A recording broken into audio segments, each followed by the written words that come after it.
حي على الفلاح.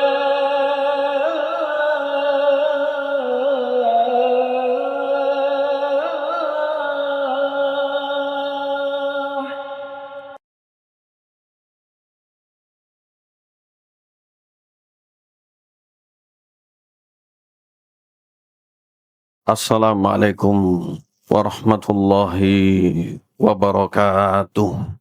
Alhamdulillah. Alhamdulillahilladzi anzala ala abdihil kitab wa lam yaj'al lahu iwaja. Ashhadu an la ilaha illallah wahdahu la syarika lah wa huwa ilahan wahidah. Wa asyhadu anna Muhammadan abduhu wa rasuluh wa huwa rasulan mab'utsa. Allahumma salli wa sallim wa barik ala nabiyyina Muhammadinil Mustafa Rasulillahi wa Khalilillah wa ala alihi wa ashabihi wa man ittaba'al huda amma ba'd. Ayyuhal muslimun, usikum wa nafsi bitaqwallahi faqad fazal muttaqun. Faqad qala Allah subhanahu wa ta'ala fi kitabih, a'udzu billahi minasyaitonir rajim. Ya ayyuhalladzina amanu ittaqullaha haqqa tuqatih wa la tamutunna illa wa antum muslimun. Wa qala fi ayatin ukhra, wa laqad wassayna alladzina utul kitaba min qablikum wa iyyakum anittaqullah. Al-ayah.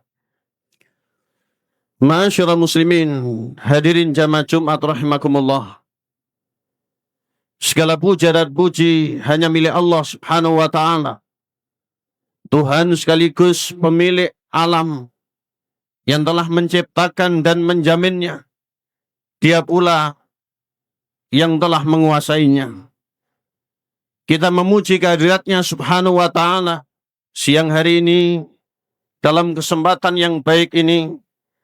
Dengan nikmatnya kita bisa hadir di tempat yang paling mulia, yaitu masjid yang kita agungkan. Kita berharap rahmat Allah semenjak kita menjejak Allahumma ftahli abwaaba rahmatik. Marilah untuk betul-betul kita laksanakan berbagai macam taqarrub, amal-amal ketaatan. Mulai dari kita sholat, kita berzikir, kita berdoa, bahkan kita awali dengan menyimak khutbah dengan harapan Jumat ini memiliki nilai yang lebih dari sebelumnya, dan masih banyak Jumat yang lain di depan kita. Kita lebih istiqomah lagi, mudah-mudahan Allah memberikan untuk kita panjang umur yang sehat dan bermanfaat serta barokah. Amin Allahumma amin.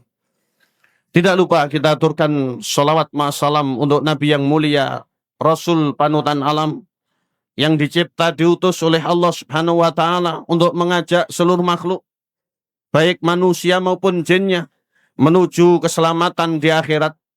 Nabi mengajarkan Al-Quran, Nabi mengajarkan hadis dan sunnahnya.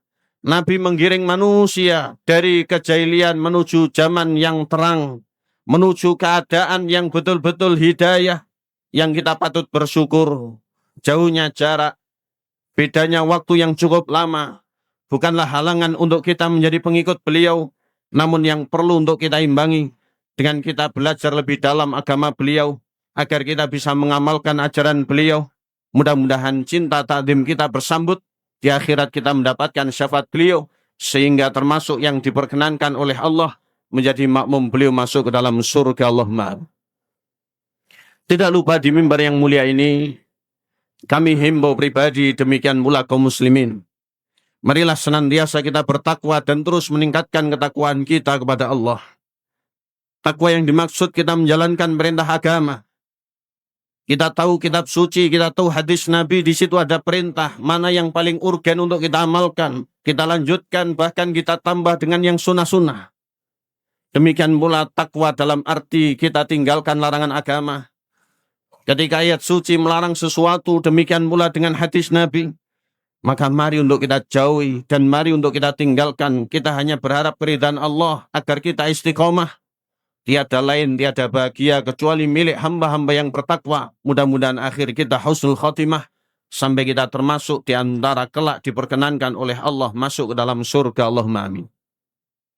Hadirin jamaah Jumat rahimakumullah. Melihat berbagai macam keadaan yang terjadi di negeri ini, maka banyak sekali bahkan tidak bisa dilukiskan dengan kata-kata. Ujian demi ujian, musibah demi musibah, cobaan demi cobaan datang silih berganti. Ada air dengan begitu banyaknya datang menjadi bencana. Ada pula tanah yang bergerak sampai menjadi longsor dan yang lain sebagainya.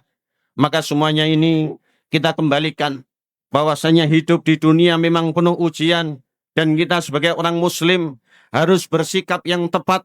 Jangan sampai perbuatan kita malah menjadikan kita jauh dari Allah, namun sebaliknya kita harus berihsan, kita harus memilih langkah yang terbaik guna kita dengan adanya musibah semakin mendekat kepada Allah Subhanahu wa taala. Hadirin jamaah Jumat rahimakumullah. Di satu ayatnya pada surat Al-Baqarah, tepatnya ayat 155. Allah menyebutkan, dan ini perlu untuk kita sadari. A'udzubillahi minasyaitonirrajim. Firman-Nya yang mulia. Wala nabluwannakum bisyai'im minal khaufi wal ju' wa naqsim minal amwali wal anfusi wath thamarat wa basyiris sabirin. Kami benar-benar akan menguji kalian dengan yang namanya takut, demikian pula lapar, bahkan kekurangan harta, kekurangan jiwa, dan kekurangan buah-buahan. Namun berikan kabar gembira bagi orang-orang yang sabar. Ada satu perkataan yang indah, disebutkan dalam kitab Zadul Ma'ad. Di antara panutan kita ulama ahli sunnah, Imam Ibnul Qayyim rahmatullah alaih, beliau menyebutkan, ma madha la yudfa bil huzni. Yang namanya musibah serta bencana tidak bisa dilupakan begitu saja. Tidak bisa dihindari, tidak bisa disikapi dengan kesedihan. Namun dengan apa? Bal birridha wal hamdi was sabri.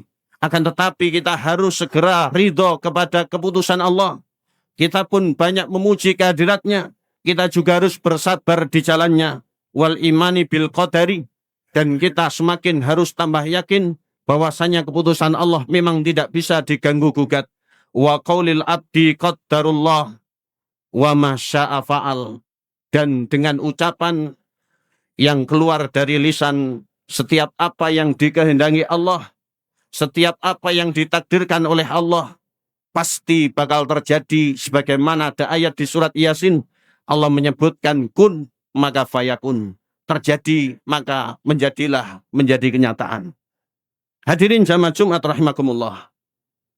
Ketika ujian dan musibah datang bertubi silih berganti, seorang hamba tidak akan aman karena selagi dia hidup di dunia pasti ujian akan datang kepadanya.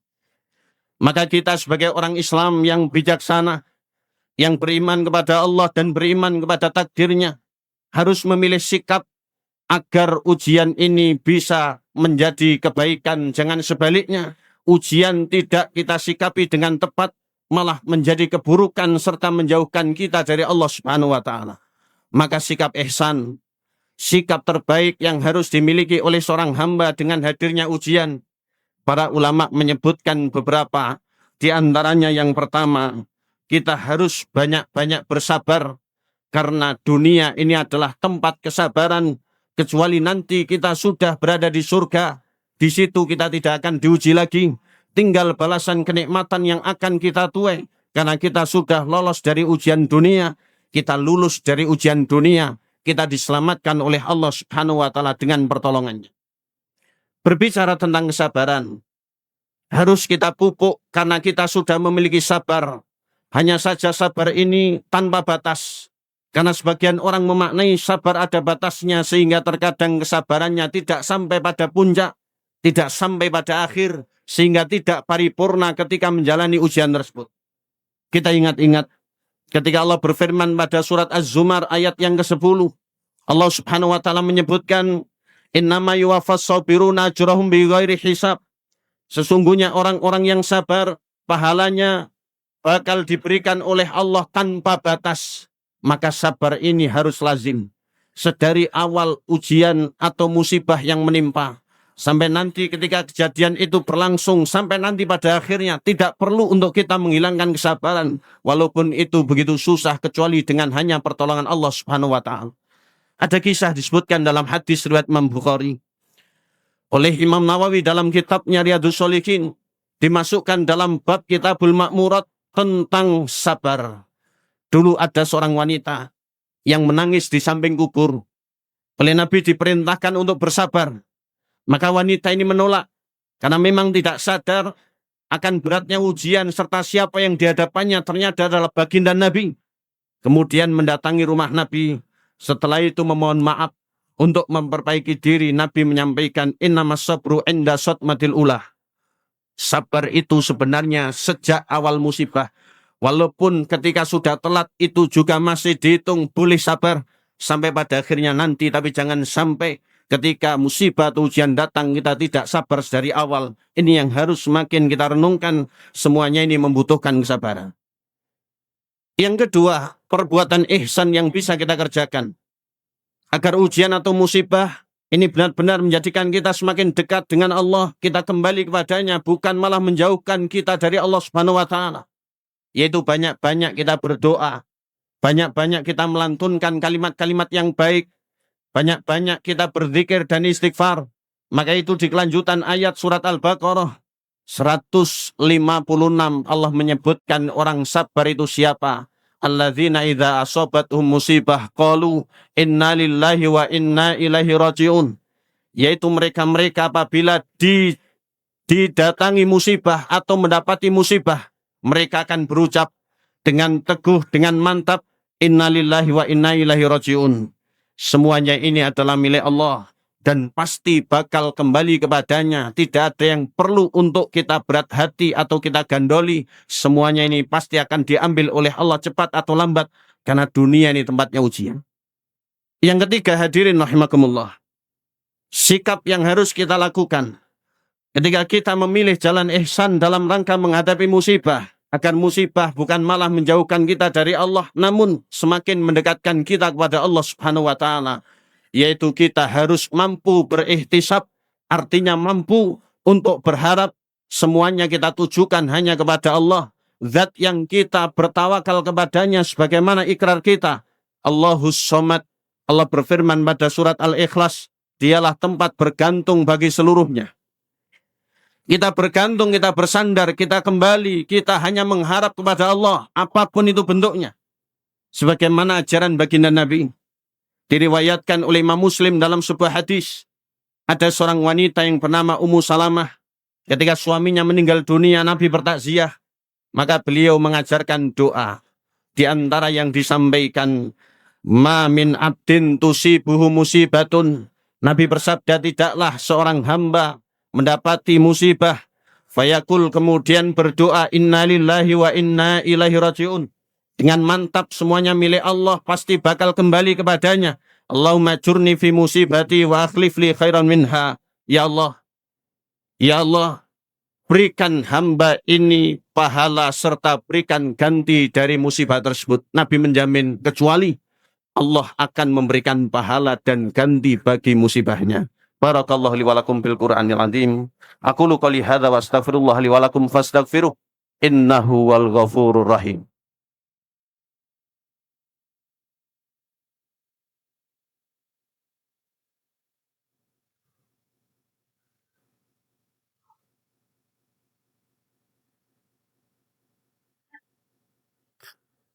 Alhamdulillahirabbil alamin.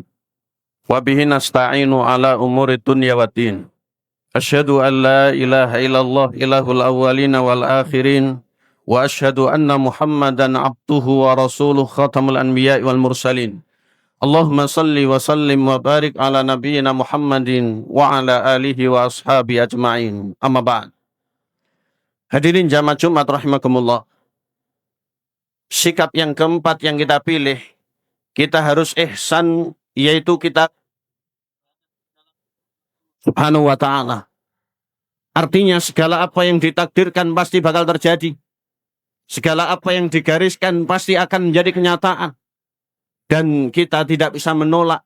Karena kita adalah makhluk yang walaupun oleh Allah Subhanahu wa ta'ala diberikan pilihan. namun kehendak Allah Subhanahu wa taala itu di atas segalanya. Sebagaimana akidah mengajarkan Allah Subhanahu wa taala memiliki ulul qadar, yaitu ketinggian takdir yang tidak bisa dikalahkan oleh siapapun. Oleh karena itu kita harus menyerah kita dengan ridha, sehingga kita yakin bahwa di setiap ujian dan musibah, kalau disikapi dengan ihsan, dengan baik, dengan betul, semakin mendekatkan diri kita kepada Allah, maka kita pertama akan mendapatkan pahala itu jelas. Dan pahala ini seiring perbuatan atau sikap hamba dalam menyikapi ujian dan musibah tersebut. Yang kedua, menjadi pengangkat derajat kita di akhirat. Sehingga di surga nanti ada orang yang derajatnya tinggi. Di antara salah satu sebabnya adalah dia bersikap baik, dia ihsan ketika menjalani ujian hidup, yaitu musibah yang menimpanya, cobaan dan ujian yang datang kepadanya, disikapi dengan sikap yang tepat, serta menjadi sebab gugur dan hapusnya dosa-dosa. Yang kita perlu merenung bahwasanya kita adalah orang atau insan yang tidak luput dari salah dan dosa. Dalam setiap gerak-gerik kita, dalam setiap ucap dan langkah kita, semuanya ini akan berdampak pada dosa jikalau kita tidak benar-benar menjadi orang yang bertakwa. Maka salah satu sarananya adalah musibah. Allah menjadikan musibah pelebur dosa bagi hambanya ketika bersikap dengan baik, dengan ihsan kepadanya. Kemudian yang terakhir, yang kelima yang perlu untuk kita miliki, kita ambil sikap ihsan berikutnya dengan banyak bersyukur. Seakan-akan ini pertanyaan yang berat, ada musibah kok bersyukur. Padahal nikmat harus disyukuri, musibah harus disabari. Ketika musibah disabari, ini adalah level yang paling standar. Namun orang-orang pilihan, mereka adalah para utusan Allah, serta pengikutnya yang begitu langka. Mereka yang bisa menempatkan diri pada ranah syukur ketika musibah itu datang. Sehingga ujian dunia ini dianggapnya sebagai nikmat, artinya dia masih mendapati nikmat karena ujiannya tidak lebih berat daripada yang dulu-dulu. Karena orang terdahulu ujiannya begitu berat, kita masih belum ada apa-apanya, walaupun tidak mengecilkan bencana yang terjadi di negeri ini. Yang keduanya, musibah atau ujian itu tidak menimpa agama, karena tidak bisa kita bayangkan ketika agama kita lepas, keimanan kita hilang, Islam kita tinggal nama. Maka ini merupakan sesuatu yang paling berat yang kita tidak punya harapan di akhirat, masuk surga pun itu mustahil. Maka mari untuk kita tetap merajut rasa syukur kepada Allah, sehingga Nabi mengajarkan kita ketika ada nikmat yang datang, alhamdulillah alladzi bi nikmati tatimmus sholihat, segala pujiannya milik Allah, karena yang baik-baik itu bisa terrealisasi hanya dengan nikmat darinya. Dan ketika ada musibah itu datang, ketika ada ujian itu menimpa, Nabi mengajari alhamdulillah ala kulli hal, dalam setiap keadaan, dalam setiap kondisi kita tetap memuji kehadirat Allah Subhanahu wa taala, karena memang tidak ada alasan untuk kita tidak bersyukur kepadanya. Mudah-mudahan apa yang menimpa kita, Allah menjadikan yang terbaik untuk kita di akhirat. Apa yang menimpa saudara kita, Allah jadikan kebaikan bagi mereka-mereka. Dan mari kita dukung dengan dukungan semaksimal mungkin, bukan hanya dengan harta benda, tapi munajat doa juga harus kita tunaikan. Kita panjatkan kehadirat Allah, Zat yang Maha Kuasa atas segala sesuatu, satu-satunya yang mampu mengangkat musibah, satu-satunya yang mampu memberikan jalan keluar dari setiap ujian. Karena Allahu ala kulli syai'in qadir. Dia adalah Zat yang kuasa terhadap segala sesuatu. Kita akhiri khutbah yang kedua ini dengan kita banyak berharap, mudah-mudahan Allah Subhanahu wa taala memberikan kebaikan yang banyak, baik untuk kita, untuk saudara kita, dan untuk umat yang ada di negeri ini. Demikian pula untuk negeri kita, mudah-mudahan Allah mengijabah apa yang kita munajatkan kepadanya. Allahumma salli wa sallim wa barik ala nabiyyina Muhammadin wa ala alihi wa ashabi ajma'in walhamdulillahi rabbil alamin. Allahumma ya Allah, la tuakhidna in nasina aw akhtana wa dhalamna anfusana wa illam taghfir lana wa tarhamna lakunanna minal khasirin. Waghfir lana warhamna wali walidina kama rabbayana shighar. Allahumma ya Allah, ighfir lana walil muslimina wal muslimat wal mu'minina wal mu'minat al ahya'i minhum wal amwat. Wa la tuzigh qulubana ba'da idh hadaitana wa hab lana min ladunka rahmah innaka antal wahhab. Wahdinas siratal mustaqim, siratal anbiya'i wal mursalin. Allahumma ya Allah, arinal haqqa haqqa warzuqna tiba'ah, warinal batila batila warzuqna tinabah. Wa ya rabbal alamin, nas'alukal khaira kullah ajili wa ajili, wa nas'aluka hubbak wa hubba man yuhibbuk wal amal alladhi yuqarribuna ila hubbik. Wa ya Allah, hab lana min azwajina wa dhurriyyatina qurrata a'yun waj'alna lil muttaqina imama. Wa atina fid dunya hasanah wa fil akhirati hasanah wa qina adzabannar. Wa sallallahu ala nabi subhana rabbika rabbil izzati amma yasifun. Wassalamun alal mursalin walhamdulillahi rabbil alamin. Ibadallah, aqimissalah.